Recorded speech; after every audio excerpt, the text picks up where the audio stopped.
Well, after that dry representation of what a photo is, I think it's time for us to get a little bit damper over in the moist zone.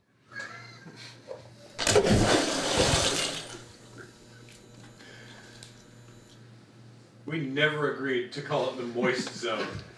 Hey, everybody, welcome to Wet Ones, the show with wet nuggets and wetter questions, or however we determine that. We've run through other entertainment members of Night Watch, which means it's time, whether he likes it or not, don't worry, he agreed to it, to inflict some wets onto Dan! Hey, Dan! Hey, it's been so long. Thank you so much. Welcome. Great news. These are the freshest nuggets we've had all week. Excellent. They had to make a new batch just for our site manager, Brett. So... I'm getting spoiled. I'm getting just like the red carpet is being rolled out. Oh yeah. And it might not be real velour, but it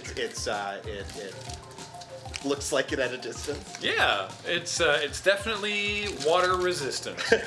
So that's good. Let me unveil this evening's battery of wets. Once again, we have a deep bench, so you're going to see a lot of old friends here. But there's one new one. Can you spot it? Keep it to yourself.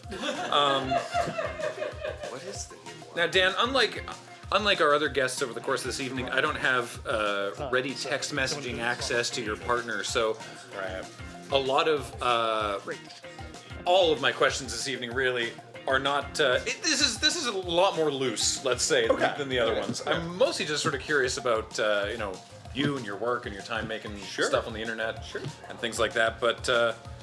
I feel like we should just dive right in. Everyone's got to have the pee wet. I'm sorry, it's too perfect for this. Are you familiar with pee wet as a delicacy of Northern England? I'm familiar with mushy peas. Yeah, that's I'm what familiar. these Okay, so yeah. So it's sandwiches, I believe, right? It's that they make a sandwich and then they just take the liquid from the mushy peas and just sort of slather it on bread. It looks awful. Like that's one of those like poverty foods that has become a delicacy over time. Like it's got like it's like if my grandma's like lard sandwiches were a thing that we like held precious now. Mm-hmm. Exactly. Yeah. Well, let's get into it. All right. Just gonna make sure. You know what? I'm even gonna take a pee. Well, I gotta take a pee too then. There we go. Oh boy, they are cold. They are cold. The peas are cold. The nuggets are actually still kind of warm. The nuggets are, yeah. That's so earthy. I mean, fundamentally, like everybody said, it's like putting some peas and a nugget into your mouth at the same time. Yeah, but it's not. I like peas. This is like. They're not great peas. It's weird. Yeah, they are. They're. I don't have a can on me, but they're. It does specify, antithetically to the bit, that they're made from dry peas, which means that they're dried out and then reconstituted and then mushed. But let's talk. It shows. Yeah. But let's talk about nuggets. How would these nuggets qualify in say Jamie Oliver's scale? Oh, Jamie hates these. I know. Jamie Oliver despises these nuggets. In particular, I mean, like, McDonald's nuggets they're super high sodium, which is why they're delicious. Yep. That's why my diet's been weird this week. Yeah, so Jamie Oliver has a long-running grudge against chicken nuggets, specifically as a signifier of like low-class diets, and Jamie, like, he's a very contentious figure in this regard, and like I've criticized him, and I'm not the only one. A lot of other people have done it as well. In like, I would say even better than I have. Because I put together a criticism of Jamie Oliver mainly as an excuse to like make a whole bunch of chicken strips for a video. It's a valid reason. It's a valid reason. Like I came up with this concept of, or this image of like, okay, a split screen of like making like making them longhand on one side and then just like toaster ovening some like frozen ones on the other side, and that was like the creative brief for the entire video, and everything else was kind of like built around like justifying doing that as a shot. How can I justify making a bunch of chicken strips for a YouTube video? I Yeah. know. Yeah, he is oddly classist about it, isn't he? Yeah, but in a really kind of like clumsy way. He couches it as like a health thing. Yeah, But yeah. But he doesn't act that way about it. It's more that like he wants it to be a health thing so bad that he just like stumbles face first into like a bunch of classist like uninterrogated sort of like cultural beliefs that aren't even necessarily something that I think he holds like super like intensely inside himself. They're just like, it's just, you know, kind of stuff he hasn't thought too deeply about, and despite decades of criticism has never really internalized because he keeps going back to that well over and over again. Thanks, Jamie Oliver. Well, I like them normally. Oh yeah, no, the like McDonald's chicken nuggets are like weaponized. Like these were like literally developed in a lab by food scientists who are who are like Mercenary food brilliant, mercenaries but brilliant chemists. Yeah. Well, let's ruin it. All right. This is a new. Oh gosh. Oh yeah, that's damp. Oh, I have a little pocket in my batter that I can really get some of that in there. Look at that. Yeah. Great. It's so beige. It's just It's an amazingly beige liquid. Perfectly opaque. I'm betting that this is like coconut something. Well, let's find out. Maybe. I don't know. Cheers. Oh. Okay. Flavor-wise, not the worst combination in the world. It's not the worst, no. Sensory-wise,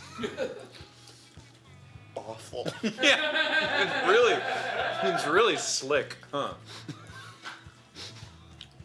That has a very high. The batter and that really like each other. There's a very high availability there. It pulled in so much of whatever that is. What a great way of describing it. I'll tell you what that is. That's chai spice oat creamer. Oh! Yeah. Made with oats, not oils, it says. Okay. Separation is natural. Yeah. Yeah. That's just a quality statement that they've decided to make also. They're just like, it's okay. You can move on. It says shake well, separation is natural. But yeah. How did you find this exact brand that quickly, Asku? That's amazing.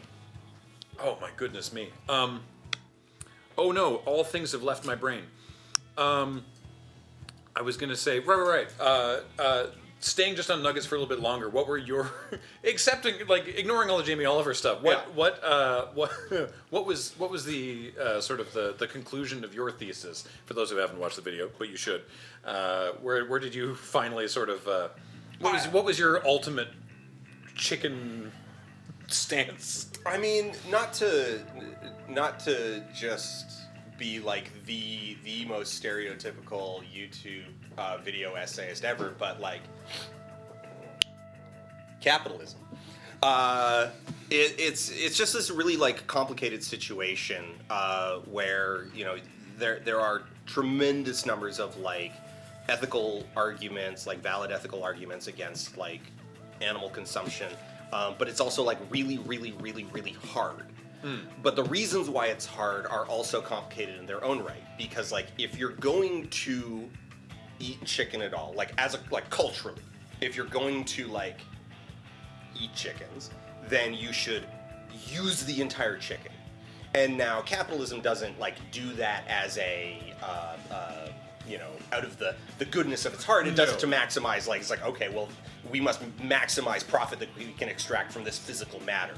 But it's like, okay, like at the end of the day, you should use the entire bird if you're going to use the bird at all. But that means that like the products of that sort of filter down into like everything. And so it's this very, very big, very complicated system that is extremely difficult to unwind. And, you know, I don't really blame anyone for having a really difficult time navigating that, or like just kind of going, it's like, I don't know that I have the capability to navigate that. But like, no, it was, I guess my like final conclusion was to just kind of like go like, things are hard. But did you get good chicken strips out of it at least? I did make some pretty good chicken strips, yeah. Good. Yeah. Good. Okay. So at least your personal pitch for the video managed to work out. My personal pitch for the video managed to work out. Yeah. And I got to try a lot of different chicken strips, and I had a whole like kind of scrapped secondary video that maybe I'll go back to and do it one time, where I did try a whole bunch of the like meat substitute chicken strips and nuggets and Impossible nuggets and like a bunch of others, and I had like just kind of like one-line reviews of them. Because like the Impossible ones, at least the recipe that they were using a couple years ago was like really tasty at first bite, but then it had this like lingering aftertaste that I just couldn't shake for days. And then there was this other brand that smelt amazing and left you hungrier than you would ever be after eating them. And it's like, wow, like this is like food science is incredibly complicated and challenging, and I'm sure that those like recipes are going to like, I'm sure even just in the couple years, like they have completely overhauled their recipes in their industrial kitchens for all of those brands. So who knows what it's like now? Yeah. Well, speaking of tastes that will linger for days, back in the world of Possible nuggets, let's move on to. This, again, I feel like the cameras belie It does not. how neon this looks. It does not capture the like. So there's a viscosity to it that. It looks like it got a It's like if you had it in a wine glass and you were swirling, it'd be like, the fingers. the bubbles and surface. I think did. No. I think it's thicker today than it was yesterday. Oh dear God. Yeah, this is. Bottoms up. Yeah, you too. Ugh. What's the problem? It's just Panda Express orange chicken, right? I mean, almost. Oh. As a kid, you know, I used to take the concentrated orange juice and I just like open the can and like scoop some out with a spoon. Oh, like the Minute Maid? Oh God. Hell yeah. Calgary breakfast? That's what this is. Yep. It's just you're just eating. It's just orange concentrate. Oh my God. Oh.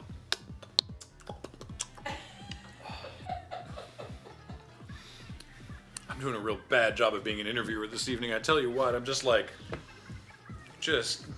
getting bowled over by my own concept. It's so, Logan, you made it so thick tonight. Great work. Oh. The secret was last night The secret was. the ingredient was love.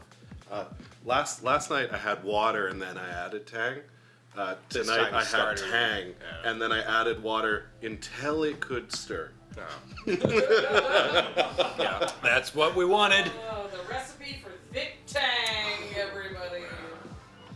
So, okay, you made a video that I loved because that wasn't going to be the end of the sentence. No, I just saw something in chat. Oh, okay. I was like, you made a video. Derogatory.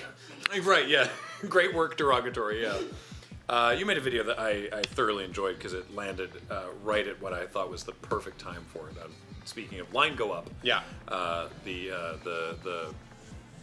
takedown of crypto and NFTs and all that, which in our community here we were right there with you.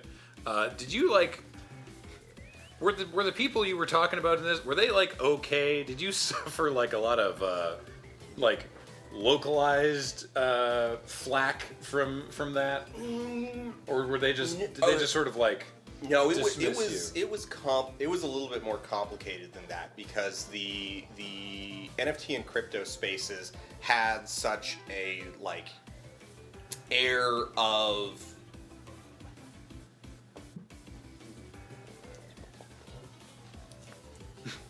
there's a word that I'm just like completely forgetting. Not authority, but like you know, it's like validity. Like it's like we're real. We're real. We're important. We're like we belong here. We're adults. We're professionals. And so a lot of the response from crypto was professional-ish. Because they were trying to like an it aura would be, of respectability. respectability. That was respectability was the word that I was looking for. Okay, and cool. so you got these like really bizarre responses that were like putting on their respectability clothing, but then saying the most childish things. So the two funniest were so Time Magazine tapped. Okay, do you remember the lady who said that she was going to mint an NFT of a diamond and then crush the diamond and the NFT would retain the value of the diamond? I don't. That sounds... That's unhinged. Yeah, okay, well, she went viral with that tweet thread where she explained her whole concept of this diamond. And then people started digging down her tweets and realized that, like, oh wait, we've seen her before a couple years ago when she had a tweet thread about how she skipped graduation to go to Brazil and meet a shaman and take ayahuasca, and then the great jungle anaconda told her to get into crypto.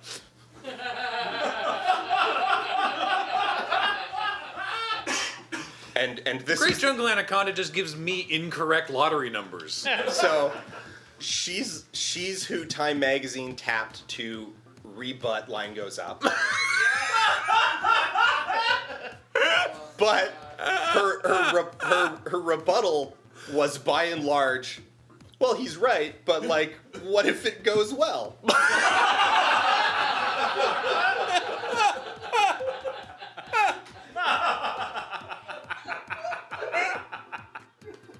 So there was Great work, Time. yeah. So there was that one, and then there Oh was my the God. one from the Defiant, whose editor in chief I slagged directly because she kind of sold out her journalistic integrity to just become a shill for crypto, with the book that she wrote, which is terrible and borderline hagiography, and so the Defiant, whom she is editor in chief of and one of the founders of, published a video response to me where their in-house video guy tweets, well, as a fellow filmmaker, you have stepped onto my turf, so it is time for me to respond in the same language. And then so the video like fades up on him sitting there in like chiaroscuro lighting with like, you know, the Venetian blinds in the background, and he says, GM, my friends, many of you have seen Line Goes Up on YouTube. And just like, and I paused it there because I just couldn't stop laughing. And I've continued to troll Robin ever since then, because that's just like the funniest thing in the world. And he went on to like, you know, run an ultra marathon in the metaverse, which is to say,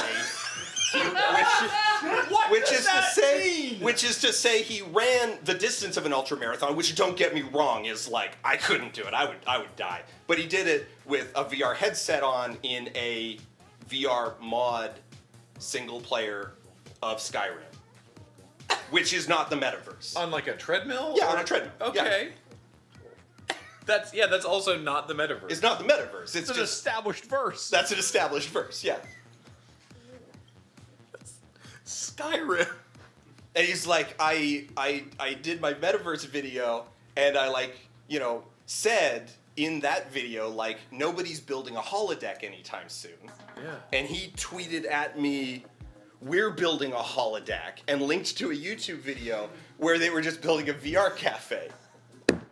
It's like, we have like full room VR and have had it for decades. You're not building a holodeck. Oh God. So he's being. I want to keep talking about this, but we should eat more of this stuff because it's sort of the whole bit. Oh Lord. Oh God. What? Yeah, you remember this one, right? Yeah, yeah. It's back.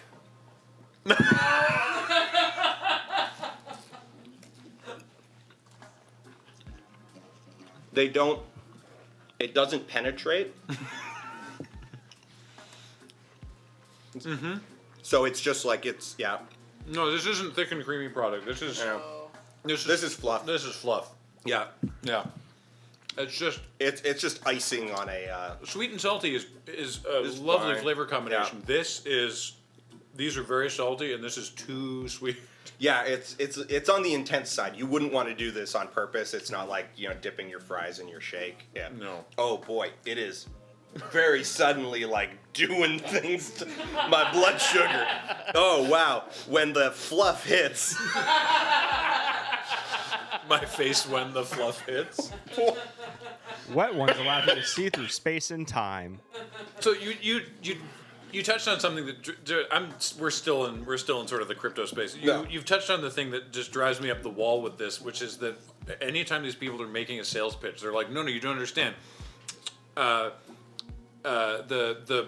magic of NFTs is it means that you get to say, you buy a thing digitally and then you say, no, but this is my thing and I own it. And now with NFTs, that's like possible. And it's like, Steam has done that for years. Like that's not you haven't solved nothing different needed to happen. You're claiming that it's doing something that was already happening just fine. Sounds like a receipt, dog. Yeah, well, it's a system. Like at its most generous, it's a system that allows for digital collectibles. Yeah. And the thing is that like, but you those. can't put it that way. Like they can't put it that way because if you just say it's like, well, it's digital collectibles, then everyone's gonna sit down and go like, it's okay. Like, so in civic engineering, are you familiar with the term gadget bond? No. Okay, so a gadget bond is a train, tram, or bus, but with some like fancy, just like a gimmick on top of it. Because if you're pitching like contracts to a city, like Minneapolis or whatever, and you say it's like I want to build a train, or I want to build a rapid bus transit line. They're gonna sit down and go like, okay, well, we've been building trains since like the 1700s. We know what a train looks like, what it costs, what you need to do to the grade, how much steel you're going to need. We know how much concrete you're gonna need. We can just punch all these numbers in and like get out the other side. Like, here's the cost of building a train. If you call it anything but a train, then you can pretend that it's like revolutionary and new and like, well, we don't actually know how much it's gonna cost because no one's built it before. Oh God. NFTs are doing the same thing. If you call it digital collectibles, we can sit here and go like, okay, well, the total addressable market for like sports collectibles is X. The total addressable market for nerd collectibles is Y. So like Magic the Gathering works like has a collectible economy to it, but it's managed to be successful by and large by like operating mainly as a volume business. Magic the Gathering Online launched with the name Magic Online with Digital Objects. And you had an account, and you got the cards in your account, and they're digital objects, and it proves that you do them, and we didn't need the blockchain for it. Yeah, so now we got to make up new terms. So there's sort of this like concept of that it's like, okay, but that's a closed system. What if we could have an open system? On paper, that sounds like appealing. Like it's like, what if you could sell your online Magic cards like anywhere? What if you could move them wherever? And it's like, okay, that sounds good, but what does that mean? And it's like, how do I actually interface with these? And it's like, well, they wouldn't just be tied to Wizards of the Coast's software. You could use them wherever you want. It's like, but if I'm already don't care about being beholden to Wizards of the Coast software, I can just run Chimera and like build my deck out of literally whatever wish list I want, and like because I want to play Magic. If I don't care about being beholden to, the ownership system, then I really just care about playing the game. And ownership doesn't mean anything because I want to play the game. I want to play the game with my wish list of like all the insane cards I could never afford just to have fun. And it's like, so by trying to like force this paradigm onto it, you end up in this situation where it's like, it doesn't, like, by and large, NFT creators, they avoid mentioning collectibles, or like they'll get very coy about, it's like, well, we're a collectibles economy, because that immediately, like, you can run the numbers on it, and it's like, okay, like, cool.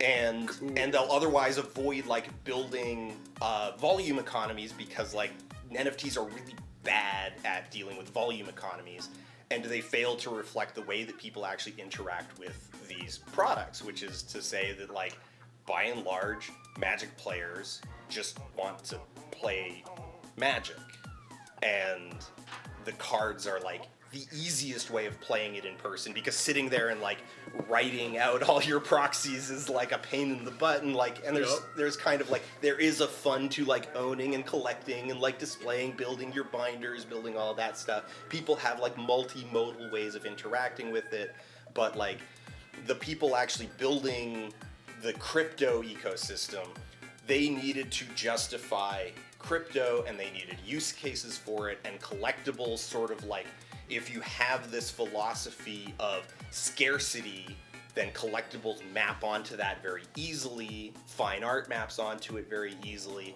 and so that becomes like the one expression of it, and nobody bothers to even try to build a like just regular product out of it that people buy and use.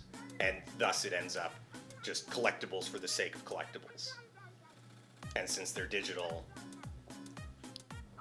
I don't know, you can put them on a rotating picture frame, and so then you need like Twitter to legitimize them with like hexagon they're profiles hexagonal and, profile pictures. Yeah, Right. And so it ends up being this whole chain of just like all my apes.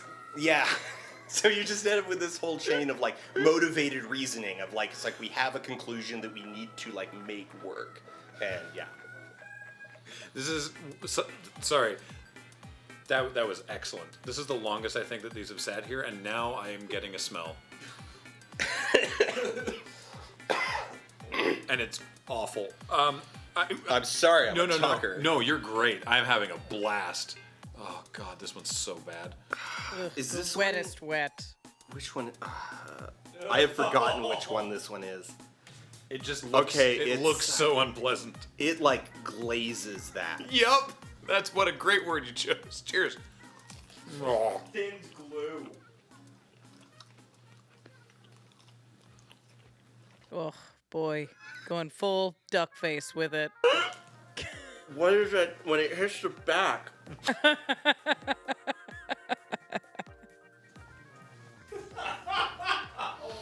Ooh, Poor boys.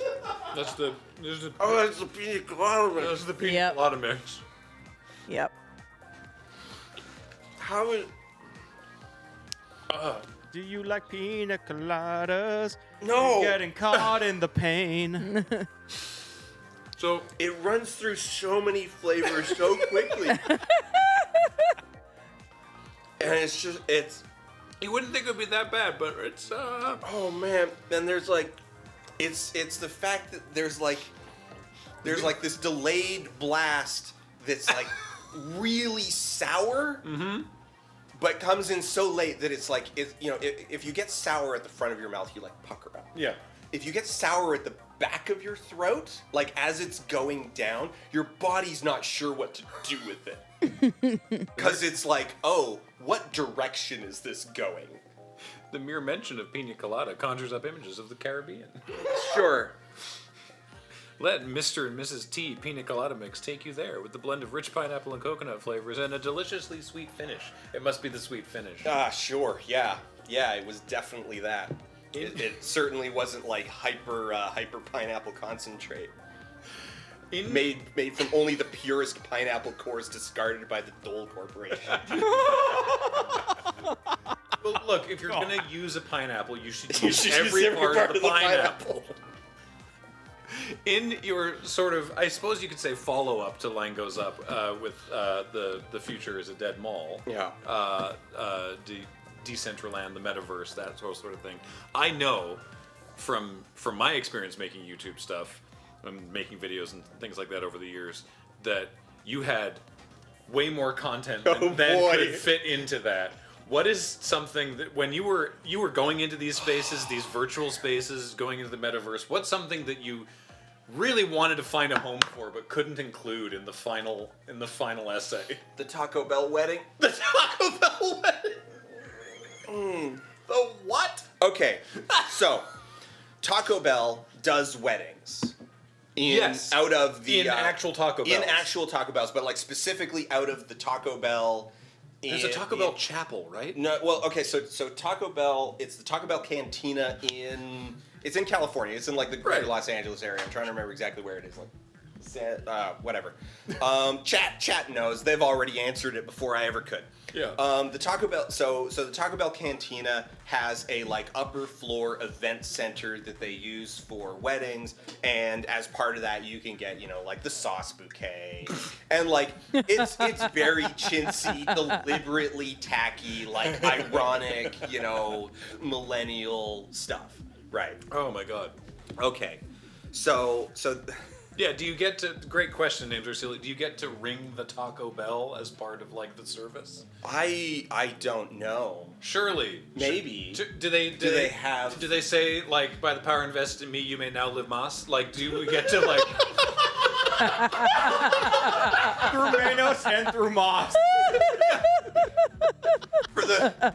If you get a Jewish Taco Bell wedding, do they say drop the chalupa? You just stomp on a chalupa. Stop the sauce packet, yeah. Sorry, so you were saying, yeah? Okay, so as... Taco Bell wedding. Okay, so as a... Oh, God. As a promotional event, Taco Bell hosted a wedding in the metaverse in the Taco Bell the Taco Bell Chapel in Decentraland, officiated by Childish Gambino. You said words that I don't think make sense. Why did he agree to that?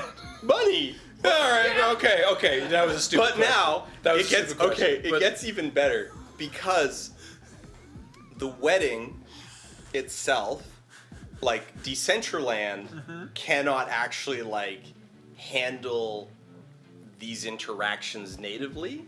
Right. So what it was, Because it's not very well made. because it's not very well made. So it wasn't like, okay. And Have we've you had ever this- seen a wedding in World of Warcraft, in Final Fantasy Yeah. 14, in Guild Wars? Yeah. Yeah. What people do is they log into their characters, and you get the couple standing. Everyone sort of lines up. Everyone and kind of like tries to line out. It's like a little bit They like wear their herding cats. fanciest It's just- cosmetics. yeah, it's just kind of like it's just mediated by social contract within the constraints of the video game. Every single one of them, I'm like, you needed a rehearsal dinner for this. But they're also like clearly this like very like, okay, so like Squeenix has put a bunch of like, they've facilitated it with like cosmetics and Yeah. like wearables and rings and stuff, and you can exchange a ring that gives you a buff that's like, oh, like so and so's betrothed, whatever, and it's like okay, that's cute, but by and large the actual like act of the wedding is role play within the game environment. Right. And that's kind of what makes it like real to the communities that do it, is that they're manifesting it. The Taco Bell wedding in Decentraland instead had a very elaborate like setup that they had the Taco Bell chapel, but then all of the actual like events were just done over Zoom on a like virtual screen inside the chapel. So they weren't even done in Decentraland. And even better, they were pre-recorded and just looped every 20 minutes. That's so sad. And this whole wedding was part of a contest that people applied to like win the wedding. And it just so happened that the winners were both social media influencers associated with Taco Bell already. Sure. Was this a binding wedding? Do we think? Oh, they Probably got they said like they had no buses to give, and we're just like, oh yeah, we got married like we signed the papers like 20 minutes ago, and a minister like married us like in person here, and then they were just like hanging out and like chatting over Zoom over top of this like cycling animation. And Donald Glover was there. Oh, he was just talking with them on Zoom. He didn't log into Decentraland. Are you cracked? No, of course not. Of course not. And the best part is that all of the tech broke. So like they got to the bouquet toss, and so you went over to the giant sauce bouquet. No. And like You have to stop saying no, that. okay.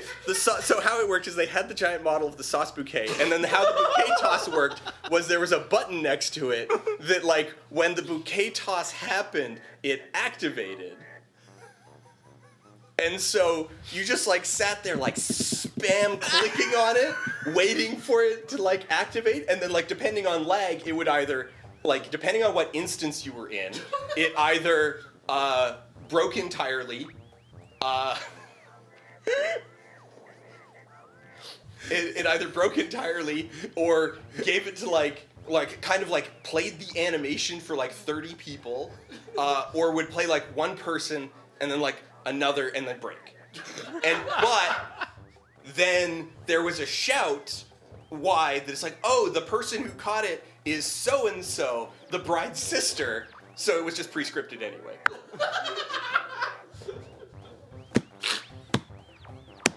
It was the greatest hour of my life. The idea that you have to check what instance of someone's wedding you're in. Someone's pre-scripted. Someone's pre-scripted sauce bouquet. Oh, and remember Oh, this no, whole thing, no, there's this not. whole thing is okay. This whole thing is promotional, right? Of course, yeah. So you go over to the like food kiosk where you would assume what you could do is click on it and buy Taco Bell. I would hope that at least they managed to get the capitalism part working. You flipped it, like you click on it, it comes up with a pop-up with the menu, and then a like go to www.tacobell.com to find a store in your area. It didn't even hyperlink out to just their normal thing. It gave you text and told you to tab out and just do it yourself.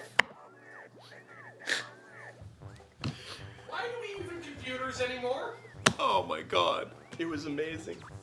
So I really, you can see why it got cut, but also why Yeah. I desperately wish I had found a place for it. No kidding, that's amazing. Man, you know what's not amazing? This sauteed shrimp sauce. I was lying in bed last night, trying to fall asleep, having brushed my teeth, and I could swear that I could still taste it. Yeah, no, So join me in this, and yeah. then we'll go celebrate that milestone in a few minutes. Oh, Lord. Oh, how much did you get? I Like got this it. much? Yeah, I Well, gotta. there we are. The moment that on Friday that you said what this was, and I was, oh man, I'm getting. You hadn't agreed to it yet. You could have said no. You said what this was, and I had seen how much you had scooped up. Sorry, I'm using my finger on That's this. okay. Is that's That's roughly- fine. You're fine. Yeah. Shit. Cheers.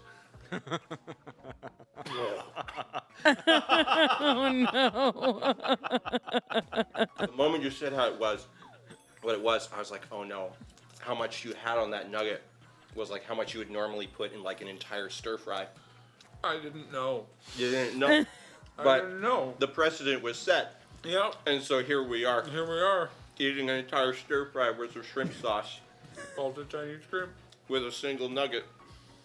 Don't forget, the white spots due to recrystallization of salt and sugar may appear during atmospheric changes and does not affect the quality of the product. No. Oh no.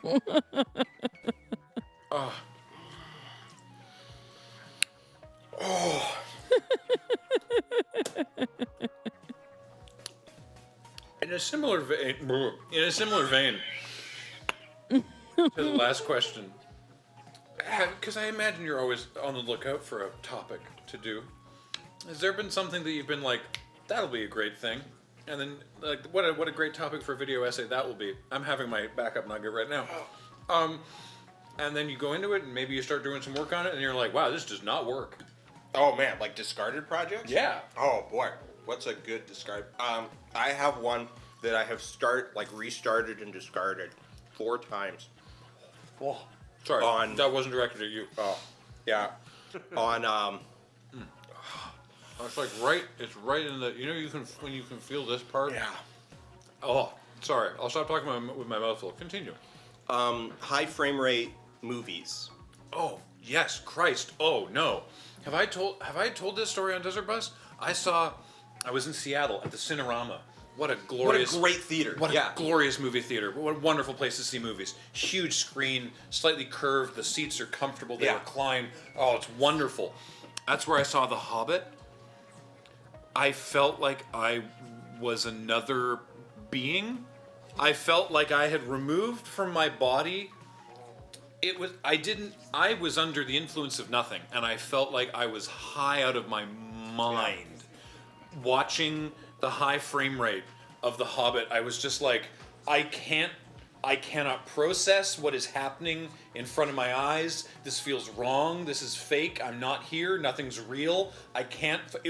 2/3 through the movie before the gears in my head were like, there. Now we're watching a movie. Oh, this is not. It's not a very good movie. Yeah, this is not great. Not great. But like the first 2/3 of the movie, I was having like a panic reaction. It was weird.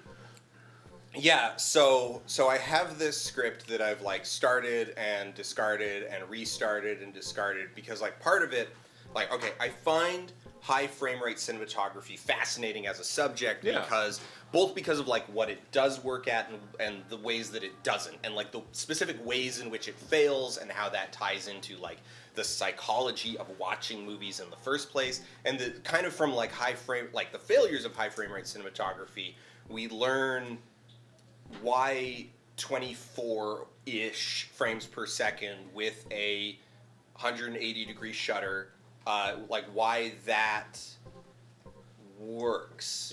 And that it's like feels correct. Yeah, it feels correct in this nebulous way, and people say this like, oh well, that's just because you're used to it. And it's like, no, because I started digging into like the history of how we landed on 24 frames per second in the first place, and it's a really interesting story because the people who were working on film back in like the earliest days that film was like a profession, they were smart people. Yeah. And they were very creative and they were very experimental and they tried a lot of different things, but they also had like economic pressures, film is costly, and they also, like material science ties into it. So like the film, like nitrate-based film could only go through the camera so fast before your like chance of breakage like reached sort of unacceptable levels. And it's like, okay, so they were like dealing with all of this, but then also you get like, so 24 frames per second was actually like kind of really common in the 20s, just as a like frame rate that directors liked, but all of the cameras are hand cranked, and they had this like, they had their own vernacular of how you used frame rate to tell a story, in that it would be like, it's like no, speed up a little bit, okay, now slow down for this bit. Like if you watch The General, it's constantly fluctuating up and down. Manual speed ramping. And they were like really like, they were like, this is a thing that our cameras can do, and it's like really cool, and like they used it to its full, like especially by the 20s, they were using it like full bodied as part of their creative expression of like making these movies. And when talkies came in, there is a very solid argument that like talkies set back the art of cinematography by a lot, because suddenly the camera needed to be encased in this giant soundproof blimp in order to not be picked up by the microphones, and thus got too heavy to move. And so you watch like late Buster Keaton, and he's doing these crane shots down these 12-story tall constructed sets of like going down the stairs, and it's just like following him all the way down to just like static camera, 2 people sitting at a table talking awkwardly close to a flower vase because that's where the microphone is hidden. Okay, so I derail into like talking about all of that interesting stuff. Okay, now let's get back to like high frame rate film, why it works, why it doesn't, and as you work through it, eventually it's just like, okay, but like at the end of the day, how many high frame rate commercial films have there been? Like 5? Hobbit 1, Yeah. Hobbit 2, Yeah. not Hobbit 3. No, they were like, wait, this is a stupid idea. Gemini Man? Billy Lynn's Long Halftime Walk, Gemini I Man. am not familiar with that one. That was the one. That was Ang Lee's one. Oh, okay. Before Gemini Man. So then Gemini Man, Avatar 2. Hey, I was right. And there's like arguably one other in that scan line back in the 70s had high frame rate segments in it in the original shot version of it, but it was never actually like displayed that way outside. So it's of a like festival you can environment. so you could make a whole video that goes really, really deep on a subject that kind of affects nothing. Kind of affects nothing, and is also like a lot of what you need to explain in order for any of it to make sense is just so dry. Well, let's you and I talk about that later, because I'm emotionally invested. But I can see why it might not make an amazing. Well, it might not YouTube make an lesson. amazing Yeah. video. Yeah, it's a great thing to. It's a great subject to like chat about, but it doesn't necessarily turn into a like scripted presentation very well. Reasonable. All right, cool. Well, hey, Dan, this was a pleasure. Thank you so much for joining me on. Well, This was fun. This was a pleasure. This was a pleasure. This was terrible. Oh man, were any of What was your favorite wet? Asked. I in mean, all maybe the seriousness. fluff. Yeah, it's probably that. Like if I didn't even like the chai oat very much. On a nugget. This would be great in coffee, honestly. Apparently this brand is really good too, but not I mean, on yeah, a like chicken this stuff nugget. like tasted fine, but like boy, the breading just like yeah. Oh. Yeah, maybe if I got a little less intense, then I don't know, but like, ooh. I'm terrified to see what this lineup's gonna look like by Friday. I mean, I guess I gotta find more wets to add. We had one debut tonight, but I'm kind of out, so I'm seeing what other people have suggestions of. But that's gonna do it for Wet Ones this evening. Thank you so much for joining me, Dan. Thanks everybody for joining me for this. And now back to the stage for a bit of a celebration, perhaps. More?